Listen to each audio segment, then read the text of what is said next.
Hello students, welcome to business point of view and this is video number 14। और इस video में हम बात करेंगे अपने प्लानिंग के इम्पोर्टेंस की। इम्पोर्टेंस ऑफ प्लानिंग क्या है, यानी प्लानिंग की महत्वपूर्णता क्या है, प्लानिंग क्यों आवश्यक है, अगर हम प्लानिंग करें तो हमें क्या क्या बेनिफिट्स होते हैं, वो सभी हम बात करेंगे। तो देखिए, प्लानिंग का फर्स्ट इम्पोर्टेंस क्या होता है। Planning provides direction. It means planning क्या करता है, हमें डायरेक्शन प्रोवाइड कराता है, यानी हमें किस रास्ते पर चलना है, कैसे चलना है, हमारा गोल क्या है। जब तक हम प्लानिंग नहीं करेंगे हमें डायरेक्शन की पता नहीं चलेगा। तो इसलिए प्लानिंग किस में आवश्यक होती है, डायरेक्शन को प्रोवाइड कराने में, यानी कि हमारा डायरेक्शन किस साइड में, हमें किधर चलना चाहिए, क्या चीज़ हमें अचीव करनी है, उसके लिए हमें क्या करना चाहिए। तो इसलिए पहला इंपॉर्टेंस है provide direction. Second importance is planning reduces the risk of uncertainties, यानी कि प्लानिंग क्या करती है, अनसर्टेनिटीज की रिस्क को रिड्यूस करती है, कम करती है। इट मीन्स कैसे, यानी कि जो अचानक होने वाले कार्य हैं, जैसे मैंने प्लानिंग बनाई कि मुझे पर डे 6 आवर्स पढ़ना है या मुझे 90% मार्क्स अचीव करने हैं, लेकिन उस बीच में हमारे किसी रिलेटिव में अगर मैरिज किसी की निकल आती है, तो ऐसी कंडीशन में मेरी 2-3 दिन की छुट्टियां हो जाएंगी।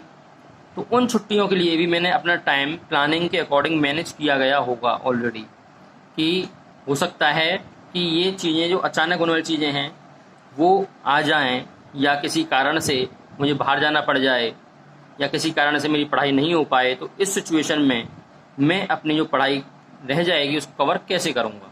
तो वो सभी चीज़ें हमारी रिस्क ऑफ अनसर्टेनिटीज़ के अंतर्गत आती हैं, यानी कि अचानक होने वाली जो कार्य हैं उनकी रिस्क को कैसे कम किया जाए।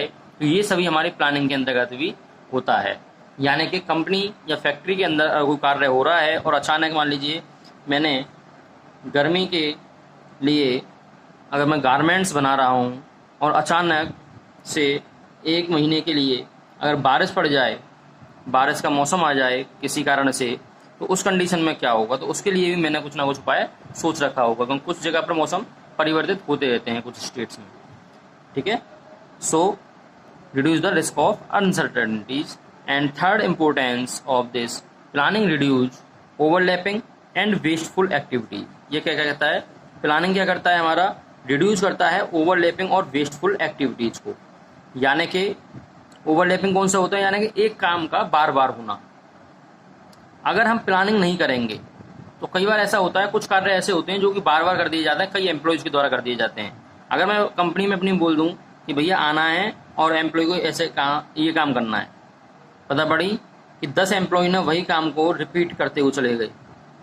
अगर मैं उनको नहीं समझाऊंगा प्रॉपर वे में, उनको प्लानिंग नहीं बताऊंगा कि इस प्रकार से आपको ये काम करना है, जब आपका काम हो जाएगा तो फिर ये एम्प्लॉय ये काम करेगा, तब इसका काम हो जाएगा तो ये एम्प्लॉय ये काम करेगा, यानी कि जब तक उनको काम की नॉलेज नहीं होगी, अपनी प्लानिंग की नॉलेज नहीं होगी, कड़ी बाई कड़ी नहीं चलेंगे, चेन बनाकर नहीं चलेंगे, तब तक काम कैसा हो सकता है, ओवरलैपिंग भी हो सकता है। जैसे हम एक सिंपल एग्जांपल लेते हैं, अगर स्कूल में हम बात करें, प्रिंसिपल सर बोल दें कि जाओ और क्लास में पढ़ाओ, लेकिन अब किसी को ये नहीं पता कि किसको क्या सब्जेक्ट पढ़ानी है, किसको कौन से पीरियड में पढ़ानी है। तो पता पड़ा एक ही टीचर 2-2 3-3 पीरियड में आ जाएगा, या 2-3 टीचर एक ही सब्जेक्ट को बार बार पढ़ा देंगे। तो वो क्या है, वो है ओवरलैपिंग, यानी कार्य का बार बार होना। अगर हमारी परफेक्ट प्लानिंग नहीं होगी, प्रॉपर वे नहीं होगा, तो ओवरलैपिंग होने का खतरा होता है, टाइम वेस्ट होने का खतरा होता है। इसलिए कहता है कि ओवरलैपिंग एंड वेस्टफुल एक्टिविटीज को प्लानिंग हमारी क्या करती है, रिड्यूस करती है, कम करती है। ओके, तो ये भी प्लानिंग का इम्पोर्टेंस है।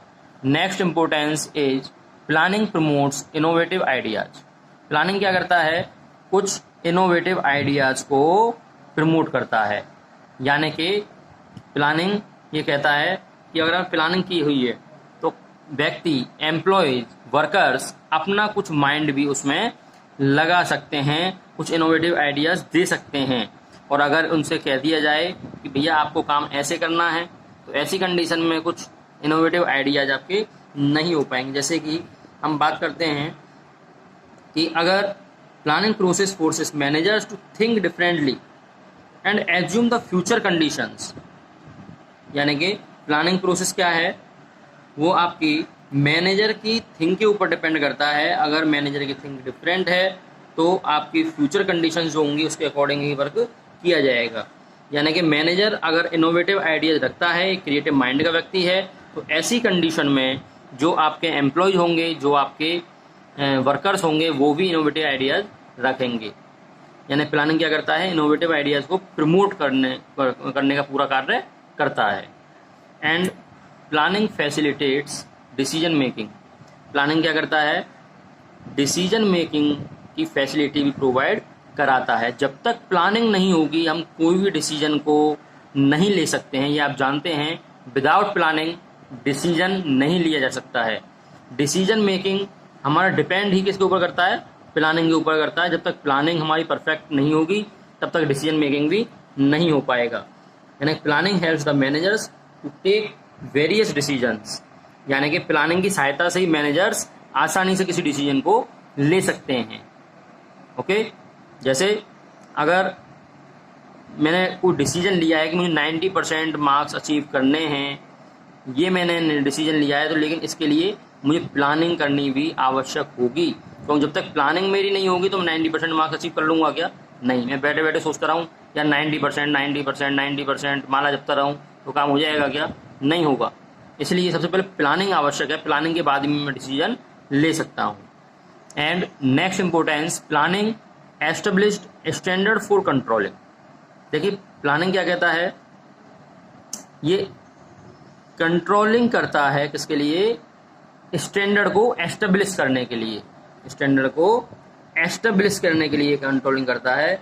यानी कि मैंने अगर कह दिया कि भैया आज मैं अपने आउटपुट को 20% से इंक्रीज करूँगा, अपने आउटपुट को क्या करूँगा, 20% से इंक्रीज करना चाहता हूँ।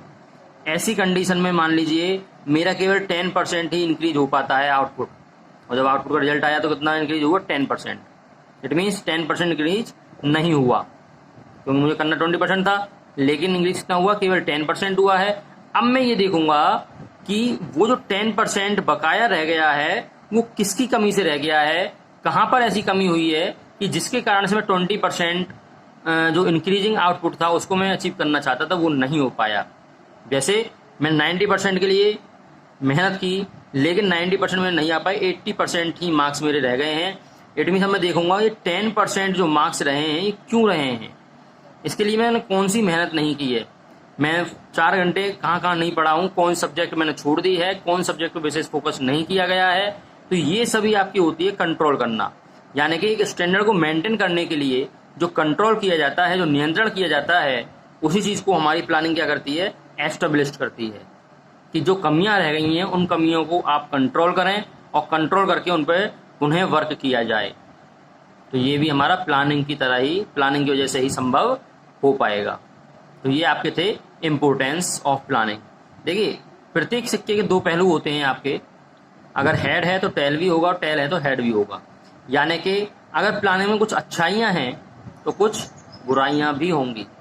इट मीन्स अब हम पढ़ेंगे प्लानिंग के लिमिटेशंस। सो बात करते हैं लिमिटेशंस ऑफ प्लानिंग। प्लानिंग के लिमिटेशंस क्या हैं, तो देखिए number 1, planning leads to rigidity.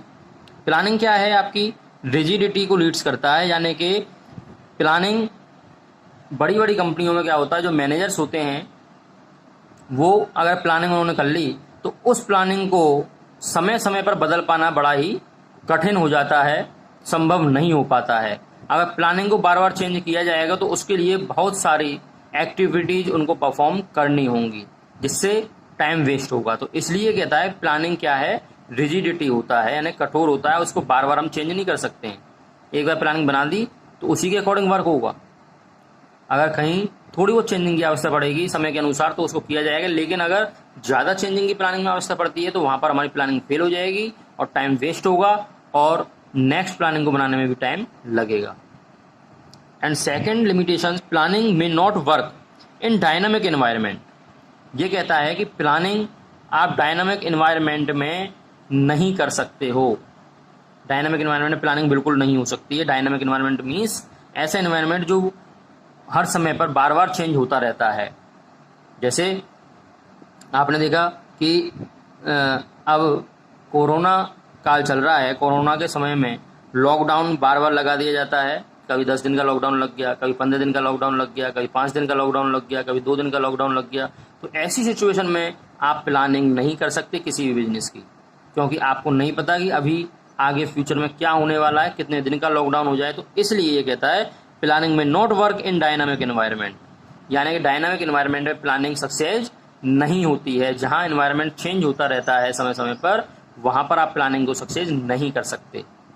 Okay, and third limitation is it reduces creativity.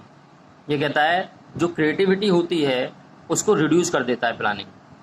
जैसे प्लानिंग के तहत आपने एम्प्लॉय से कह दिया भैया आपको काम केवल ये करना है, आपके बाद में काम ये होगा, ये इसको ये एम्प्लॉय करेंगे, आप वर्कर्स को ये काम करना है, आप लेबर को ये काम करना है, प्रोडक्शन डिपार्टमेंट में ये काम होगा।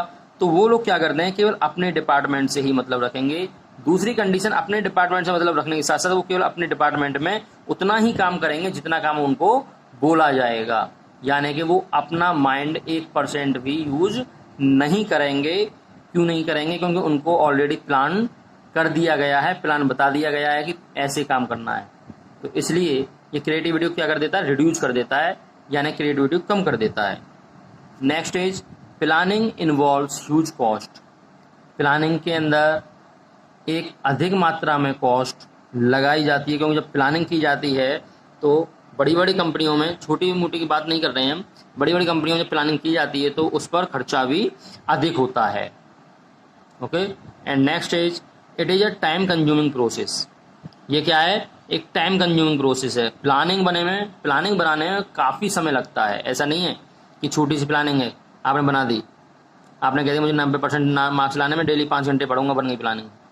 नो, प्लानिंग एक सिस्टम के तहत होती है कि मैं मॉर्निंग में इतने बजे उठूंगा, इसके बाद मुझे ये कार्य करना है, उसके बाद में इतने घंटे मुझे मॉर्निंग में चाहिए, इतने घंटे मुझे आफ्टरनून में चाहिए, इतने घंटे इवनिंग में चाहिए। और उसके बाद में अगर मान लीजिए कोई वर्क मेरा पारिवारिक वर्क आ जाता है, तो इस कंडीशन में अगर वहाँ से वो समय मेरा वेस्ट होता है तो उस समय को मैं कहाँ एडजस्ट करूँगा, वो सारी प्लानिंग होती है। वैसे ही एक कंपनी के अंदर, बड़ी बड़ी कंपनियों में तो जब कंपनी होंगी तो उसमें हज़ारों वर्कर्स भी वर्क कर रहे होंगे, एम्प्लॉय भी वर्क कर रहे होंगे। तो वहाँ पर सोचिए आप कि जब प्लानिंग बनती होगी तो कितना टाइम कंज्यूम होता होगा। तो इसलिए टाइम कंज्यूमिंग यहाँ पर अधिक होती है प्लानिंग में। Next is planning does not give guarantee success. और प्लानिंग ये गारंटी भी नहीं देती है कि आप सक्सेस हो जाएंगे, इस बात की कोई गारंटी प्लानिंग नहीं देती है। आपने कह दिया कि मैंने प्लान कर दिया है मैं 5 घंटे डेली पढ़ूंगा या 6 घंटे डेली पढ़ूंगा और मेरे 90% मार्क्स आएंगे, तो इस बात की भी कोई गारंटी नहीं है। वैसे ही कंपनीज जो प्लान तैयार करती हैं और उस प्लान में जो भी प्लान के अकॉर्डिंग चल रहे हैं, लेकिन चलने के बाद भी अगर वो अपने गोल को अचीव नहीं कर पा रहे हैं समय पर, तो इट मीन्स उसकी भी प्लानिंग पर कोई गारंटी नहीं है कि हमने तो प्लान किया था यार, फिर भी हमने ये इस चीज़ को अचीव नहीं कर पाए। तो ये भी कोई गारंटी नहीं है कि प्लानिंग अगर आप करते हैं तो आप रियल में सक्सेस हो ही जाएंगे। प्लानिंग आपकी बेस्ट होनी चाहिए, प्रॉपर वे में होनी चाहिए, वो सब चीज़ें ठीक हैं, लेकिन गारंटी इस चीज़ की प्लानिंग के अंतर्गत नहीं होती है। तो ये प्लानिंग के लिमिटेशंस हो गए हैं, प्लानिंग के इम्पोर्टेंस मैंने आपको बता दिए हैं। तो इस वीडियो के अकॉर्डिंग आप इम्पोर्टेंस और लिमिटेशंस को अच्छे से कवर करें, बुक में देखकर, मेरी वीडियो की सहायता से अपने नोट्स प्रिपेयर करें। ओके, नेक्स्ट वीडियो में मिलते हैं प्लानिंग की प्रोसेस के साथ। Okay, thank you so much.